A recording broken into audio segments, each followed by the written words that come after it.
배우실 말씀의 제목은 거짓된 어둠을 뚫고 나아가는 진리의 힘입니다. 오늘 설교를 이해하기 위해서는 우리가 한 주간 묵상했던 매일 성경의 본문의 내용을 줄거리 알고 있어야 합니다. 지난주에 말씀했죠.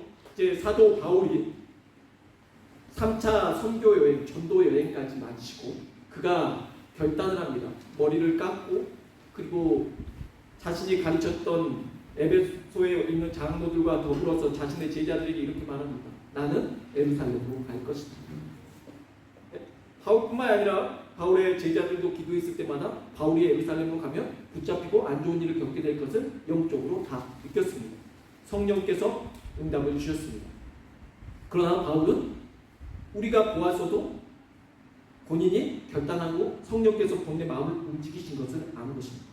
우리가 분명한 것은 신앙적으로 분별해야 되는 거죠. 우리가 본 것과 그리고 우리가 나아가는 것은 다른 겁니다. 우리가 하나님께서 우리에게 그곳에 가면 붙잡힐 것이라고 보여줬다 할지라도 그곳에 가고 안 가는 것은 또 하나님의 뜻에 있는데 우리가 보여주니까 하나님 나에게 가지 말라고 하시는구나. 사람들도 똑같이 봤습니다. 그리고 하나님께서 가지 말라고 하시는 것 같다고 말했습니다. 그러나 분별했습니다.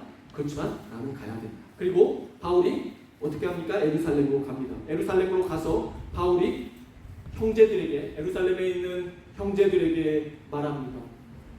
그동안에 있었던 이방인 선교에 대해 선교복을 하는 거죠.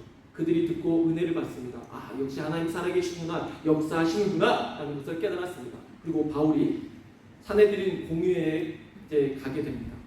거기는 여러분 사내들인 공회는 예루살렘에 있는 의회입니다.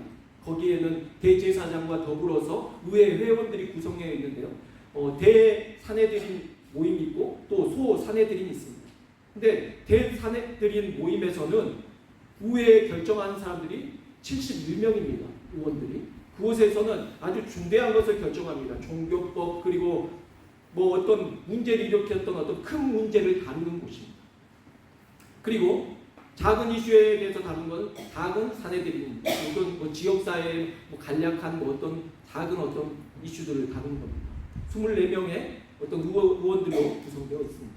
어쨌든 바울이 이 사내들인 공회에서 이제 잡히게 됩니다. 그는 유대인들에게 본인이 다메섹 도상에서 어떻게 주를 만났고 그가 그 전에는 어떠한 삶을 살았고 내가 어떤 강팍한 인물이었는지를 상세하게 설명합니다. 그리고 그가 그곳에서 이 사람들에게 이제 붙잡힌 것입니다. 그 전부터 바울이 온다는 말을 알고 이 사람들은 기다리고 있었습니다. 자, 바울은 본인이 알고 있었습니다. 알고 예루살렘으로 가면 잡힐 걸 알고 갔습니다. 자, 이거는 무엇이죠? 범인으로 말하면, 만약 범인이다라고 말하면 이건 자수예요, 자수. 본인 스스로가 가서 자수하듯이 가서 본인이 죄도 안 지은 사람이 가서 자수하고 본인이 직접 잡힌 겁니다.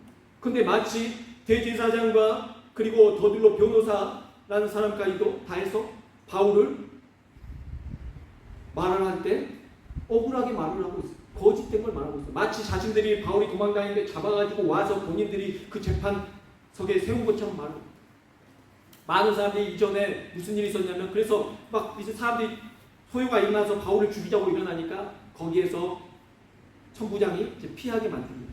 그럼 바울은 어디로 도망치게 해야 되냐?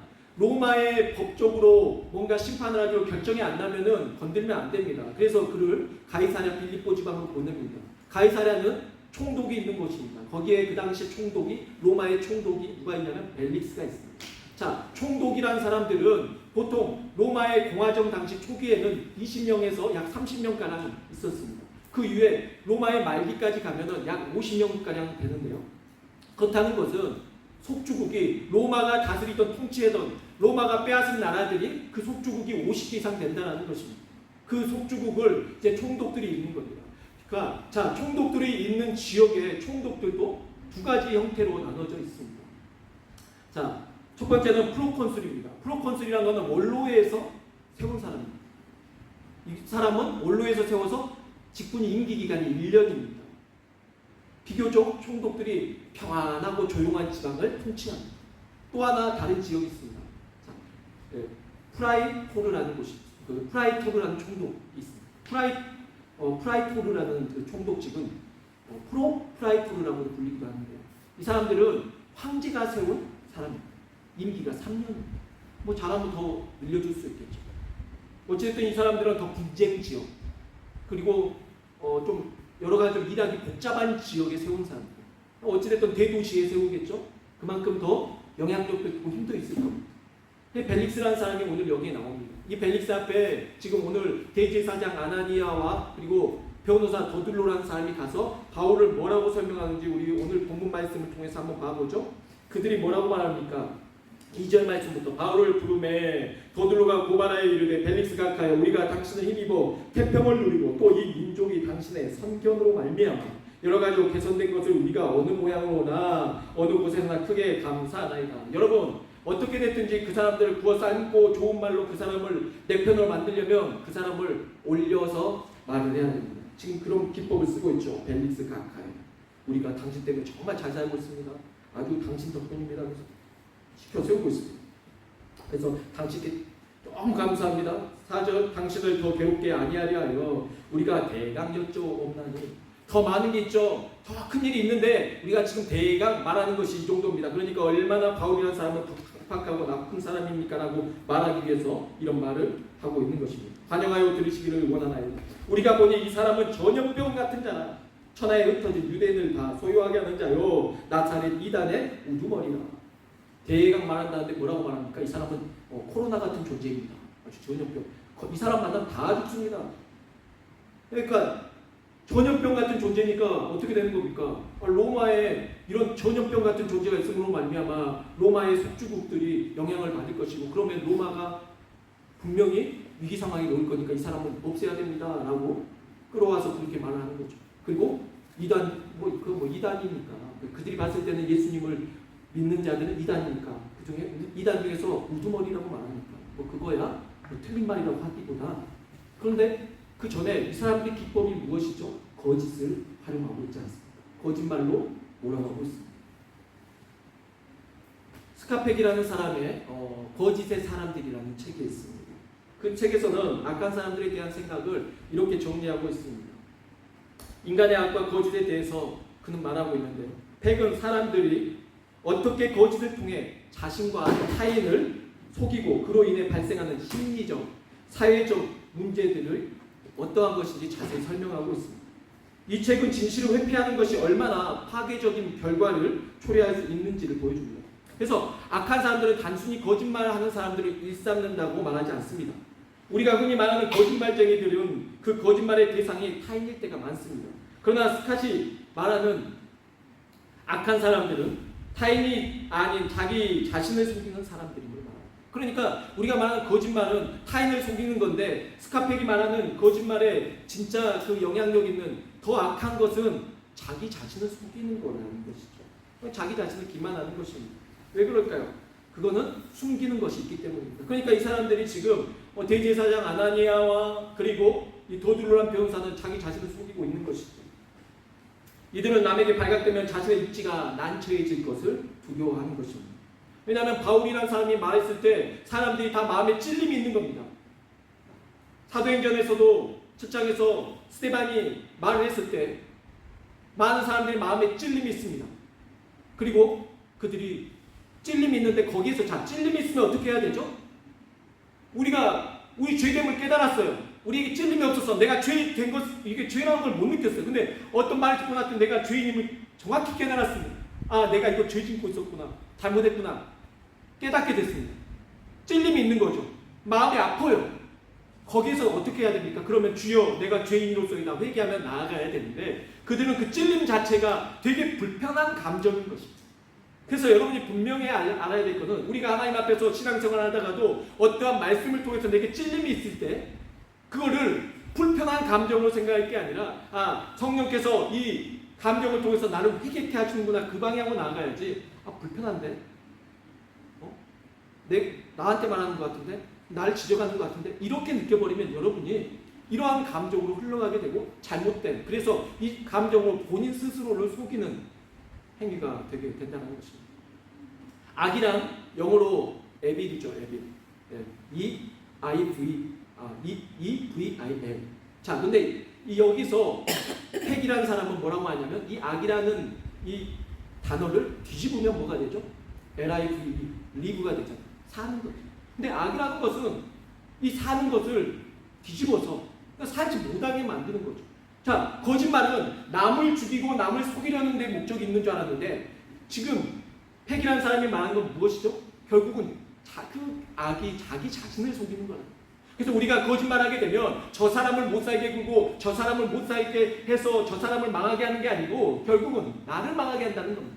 내 자신을 기만한다는 거예요. 자, 거짓말을 하게 함으로써 인하여서 어떻게 되죠? 우리가 마음이 점점 무뎌지게 되는 것입니다. 그래서 이 대제사장 아나니아와 그리고 이 도둘로라는 사람들은 이런 식으로 살아온 겁니다.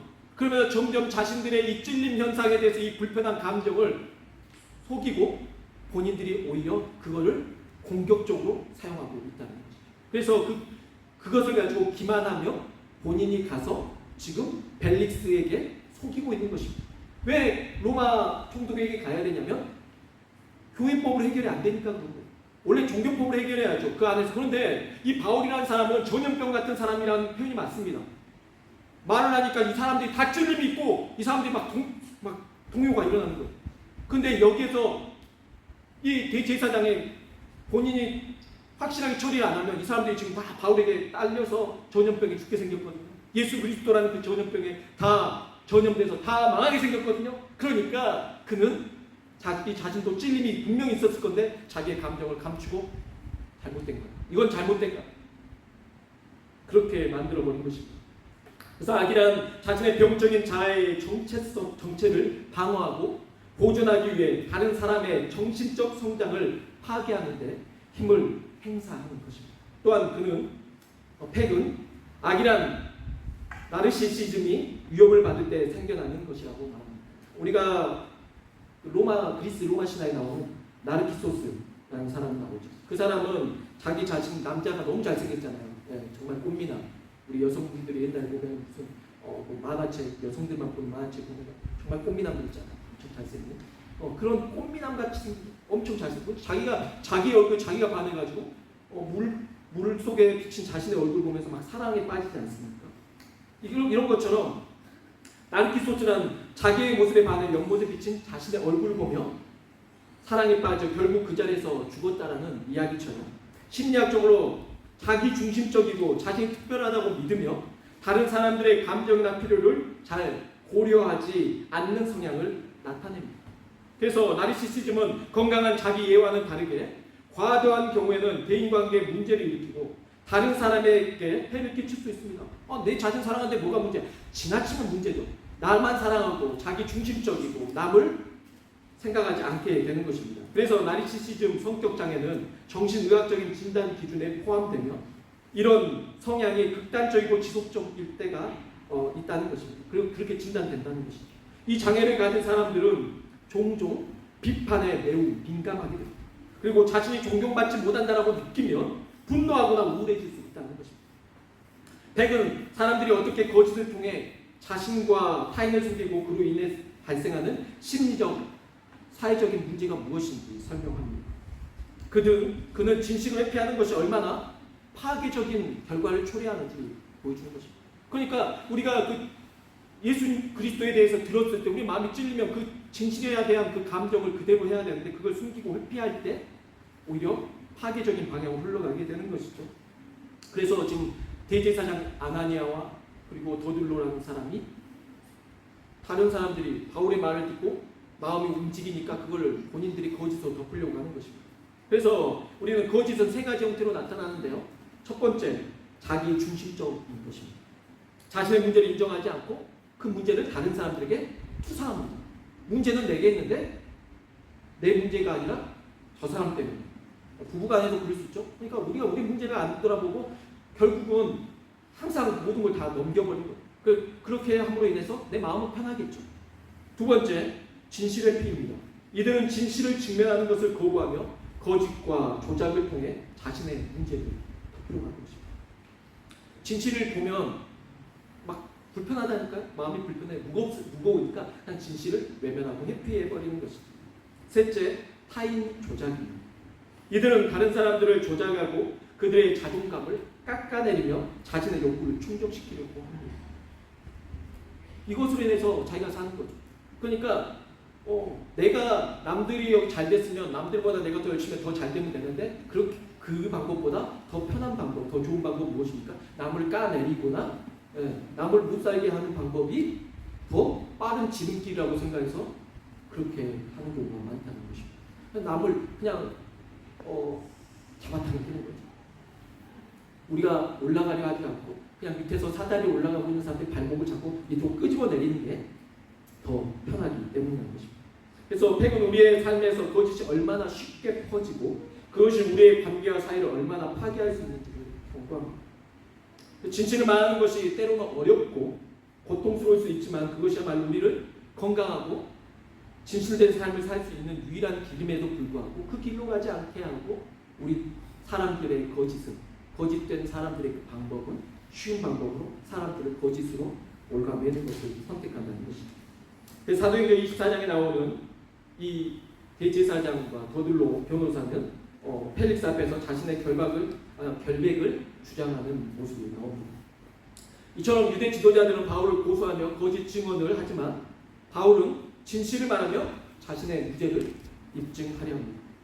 이 장면은 진실과 거짓의 대조를 잘 보여줍니다. 그래서 오늘 보면 1절로부터 9절까지의 내용은 지금 그런 거짓된 모습들에 대해서 나오고 있습니다. 그들이 1절로부터 9절에 바울에게 향한 그 거짓됨을 하는 내용이 나와 있죠. 그리고 10절부터 21절까지는 오히려 바울이 진실함을 말해주고 있습니다. 그래서 두 개가 대조적으로 보입니다. 1절로부터 9절까지는 그들의 거짓됨, 그리고 9절 이후 10절로부터 사실 오늘 보면 16절까지만 읽었지만 21절까지의 내용은 바울의 진실된 진리를 드러냄을 볼 수가 있습니다. 본디오 빌라도와 벨릭스는 둘 다 총독이죠. 우리가 본디오 빌라도는 예수님을 판결해서 넘겨준 사람입니다. 그리고 벨릭스는 오늘 보니까 바울을 심판하고 있는 사람입니다. 이들의 공통점이 있습니다. 첫째, 본디오 빌라도와 벨릭스는 모두 진리를 인식했습니다. 그러나 거짓을 용인했습니다. 자, 누구나 여러분 아셔야 됩니다. 모두 진리는 인식을 했어요. 아, 이게 맞다. 맞는 것 같은데? 그렇지만 진리를 받아들이지 않고 더 가장 쉬운 뭘 받아들였다고요? 거짓을 용인했다는 것입니다. 본디오 빌라도는 예수님의 무죄를 인식했습니다. 그는 뭐라고 말하냐면 요한복음 18장 28절에서 나는 이 사람에게서 아무 죄도 찾지 못하였노라 라고 말합니다. 예수님에게서 죄를 찾지 못했어요. 그런데도 불구하고 여러분들이 사도신경을 할 때 왜 본디오 빌라도에게 고난을 받아서 십자가 못 박혀 죽으시고 성경에서 본디오 빌라도가 예수 그리스도를 채찍질해서 넘겨주니라 라고 나옵니다. 여러분, 예수님이 쳤어요. 자, 뭐라고 말했다고요? 본인이? 나는 이 사람에게서 아무 죄도 찾지 못하겠노라. 그럼 죄인이 아니라는 거잖아요. 이 사람이 죄인이 아니에요. 죄를 찾지 못했어요. 그런데 자기 뒤에서 누가 보고 있어요? 유대인들이 다 보고 있고 너 어떻게 하는지 보자. 너 똑바로 안 하면 로마 황제에게 말해가지고 너 총독 임기기간을 잘라버릴 거야. 이런 눈빛으로 말하고 있으니까 당시 총독들은 돈도 쓰고 그래가지고 이 자리에 오른 겁니다. 그러면 본인의 임기기간 동안에 많은 것을 거둬들여야 돼요. 근데 아직 자기가 잘리면은 본인이 손해야. 그러니까 본인의 이익을 위해서 어떻게 해야 되는 거죠? 사람들을 무시하는 거죠. 그래서 두 번째는 본디오 빌라도와 벨릭스 모두 정치적인 압력을 느꼈고 개인적인 이득을 추구하게 되는 것입니다. 사람들을 무시하는 것입니다. 진실인지 알아요. 그러나 사람들의 생각을 본인들이 지금 두려워하고 거짓을 용인하는 거죠. 진실을 덮어버려요. 그래서 본디오 빌라도는 예수님께서 무죄인 걸 알지만 채찍질하고 넘겨줬습니다. 자, 이게 뭐냐면 판결입니다. 이렇게 본디오 빌라도가 판결하지 않았다면 그들은 예수님을 처형하지 못합니다. 결국은 재판적으로 로마의 총독이 결정을 내려야지 사람을 사형시킬 수 있기 때문입니다. 그래서 그 결정을 누가 지어버렸냐면 본디오 빌라도가 한 것입니다. 여러분 생각할 때는 아니 대제사장과 서기관과 그리고 율법사와 바리새인 이 사람들이 더 강팍하고 더 나쁜 짓 한 것 같은데 왜? 본디오 빌라도는 성경에서 보니까 착한 사람 같이 보여요. 좀 이미지가. 그리고 그 아내가 뭐라고 말하냐면 내가 꿈을 꾸니까 그 사람은 죄가 없는 것 같은데 그 사람에 대해서 당신 나서지 말고 오늘 가면 제가 조심해라. 이런 말을 해줬거든요. 그러니까 본인도 알고 있어요. 그러니까 우리가 그런 내용을 읽으니까 본디오 빌라도는 덜 강팍한 사람 같이 보이는데 아니죠. 그 사람의 그런 거짓을 용인하고 묵인하는 것이 여러분 더 무엇이 된 것, 진정한 거짓이 되고 진실을 덮은 게 된 것입니다. 여러분 잘 아십시오. 그러면 스카펙이 말한 것처럼 우리가 아닌 척 거짓을 묵인하고 있다는 것은 거짓을 용인하는 게 됩니다. 그러면 우리가 어떤 사람이 된다고요? 본디오 빌라도가 되는 거예요. 우리는 생각할 때 나는 안 했는데? 나는 그처럼 안 했는데? 나는 쟤네들보다 안 했는데? 아니요. 본디오 빌라도처럼 행하면 우리도 본디오 빌라도 같이 되는 것이죠. 용인하는 거죠. 자, 벨릭스도 보니까 바울이 부릅니다. 그래서 다 들어봐요. 그리고 난 다음에 진리를 알고자 그를 몇 번 더 부릅니다. 그도 들어보니까 바울이 크나큰 죄를 진 것 같지 않고 종교적인 좀 색깔 사상만 약간 다른 것 같거든요. 그러니까 바울이 큰 죄가 없는 것 같은데 바울을 잡아놓고 2년 동안 있다가 그를 넘겨줘요. 왜요? 왜 그렇습니까? 본인의 이익 때문에. 안 그러면 본인이 로마의 총독 자리를 잃게 생겼습니다. 오늘날 크리스천들이 여러분이 생각할 때 우리는 가만히 있고 방관하면 우리는 죄인이 아니고 우리 큰 죄가 아니라고 생각합니다. 자, 그러나 그렇지 않습니다. 거짓을 용인하는 것 자체가 큰 악이라는 거죠. 셋째, 본디오 빌라도와 벨릭스 모두 진리에 대해서 들었지만 갈등했습니다. 본디오 빌라도가 예수님께 물어봅니다. 진리가 무엇이냐? 예수님께서 묵인하고 침묵하시고 아무 말 하지 않습니다. 그러나 우리가 잘 아는데 요한복음 14장 6절에서 예수님 말씀하십니다. 내가 곧 길이요 진리요 생명이니 나로 말미암지 않고선 아버지께로 갈 자가 없거든요. 올 자가 없거든요. 말씀하십니다. 누가 길이시죠? 예수님이시죠. 진리가 무엇인지 분명히 말씀하셨습니다. 그러나 진리라고 말씀하셨음에도 불구하고 듣지 않은 거죠. 바울도 분명히 말했지만 듣지 않았습니다. 자, 우리는 이 벨릭스와 본디오 빌라도 이들의 모습 속에서 거짓됨을 알 수가 있습니다. 예수님께서 잡히시던 날 밤에도 비슷한 일이 벌어지지 않습니까? 대제사장과 장로들, 서기관 앞에 서게 됩니다. 그들은 예수님을 체포한 후에 거짓 증인들을 데려와 거짓 증언하게 합니다. 그들은 예수님을 성전 못 오겠다, 그리고 파괴한 자로 몰아가며 예수님께 이 사람이 성전을 허물고 사흘 만에 짓겠다고 했다. 예수님 말씀하시지만 그거 본질적인 게 아니고 거기에다가 덮어서 예수님을 완전히 로마에 대항하는 죄인으로 해서 덮어씌워서 이렇게 넘겨주지 않습니다. 여러분, 우리는 진실을 선택하고 진실을 말하며 진실을 추구하는 삶을 살아야 합니다. 그것이 때로는 어렵고 고통스러울지라도 그것이야말로 하나님의 정의와 사랑을 실현하는 길인 것을 믿으셔야 합니다. 첫째, 그래서 우리는 그러면 어떻게 해야 되는가? 첫째, 진실을 선택하는 용기가 있어야 합니다. 진실을 알아요. 그렇지만 여러분이 선택하지 못한다면 똑같이 되는 거죠. 본디오 빌라도와 벨릭스와 똑같이 되는 것입니다. 그래서 여러분이 진실을 안다면 그 진실을 선택하는 용기를 가져야 한다는 것입니다. 쉬운 길이 있어요. 크리스천으로서 여러분 살아가기에 쉬운 길이 있어도 이게 진리가 아니라고 생각한다면 포기할 수 있어요. 만약 이게 경제적인 것도 마찬가지입니다. 우리가 이걸 하면 돈 벌 줄 알아요? 그러나 하나님께서 딱 봐도 큰 죄라고 생각한다면 여러분이 그 결단해야 돼요. 지금 당장 손해가 있어도 하나님께서 분명히 후에 내게 회복시켜 주실 것을 믿습니다. 라는 게 있어요. 어떤 사람을 이렇게 내가 공격적으로 이 사람을 어려운 상황으로 몰아가면 나에게 이익이 될지 알지만 그것은 하나님이 원치 않으시는 것이기 때문에 그런 거짓됨으로 행하지 않는 것입니다.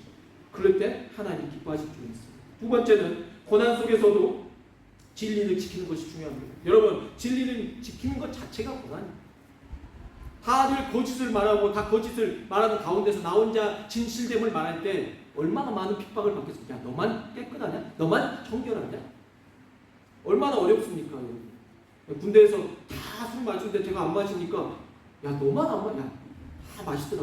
너 전에 있던 저 신학생들 다 왔다 갔는데 다 제대할 때 다 술 마시고 갔는데 너는 왜 안 마시냐고 저한테 그랬어요. 제가 그랬어요. 당당하게. 중학교 때 마시면 맛이 없었으니까 못 마십니다. 안 마십니다. 그러니까 다들 하는 가운데서도 내가 아니라고 생각할 때 밀고 나가야 되는데 그게 어렵다라는 거죠. 다들 맞다라고 말할 때 그 상황에서 눈치를 보게 되니까요. 그래서 문제가 되는 겁니다. 군대 안에서 그런 문제가 터졌어요. 다 애들이 이제 계급장에 올라가고 나니까 아랫 사람들이 그렇게 갈고요. 똑같이 해요. 자기가 당한 대로 화장실 끌려가서 자기들이 초코파이 먹고 있다가 뭐 화장실에 맞은 적도 있고 그랬대. 자기들도 똑같이 합니다. 자기들이 당했던 거 갑절로 더 갚아주고. 25살 친구가 왔어요. 삼성전자 근무하다가 왔대요. 27대 가지고 군대에 왔어요. 그 친구가 얼마나 어리버리하고 그런다고 20살짜리들이 이제 군대 오니까 고참들한테 그 나이도 많은데 얼마나 어리버리하다고 맞은지 몰라. 힘들어했어요. 그 친구를 데려가서 제가 병장인데 데려가서 오렌지 주스 사주고 초코파이 사주고 먹을 거 사주면서 위로해주면서 그랬어요. 그 친구가 이제 상병이 됐어요. 전 부대 안에 큰 문제가 일어났어요. 헌병이 막 오고 난리가 났어요. 누가 이제 그 적어서 낸 거죠. 그걸 우리가 관심병사가 그냥 되게 본인도 힘들었으니까 적어냈지 않겠습니까?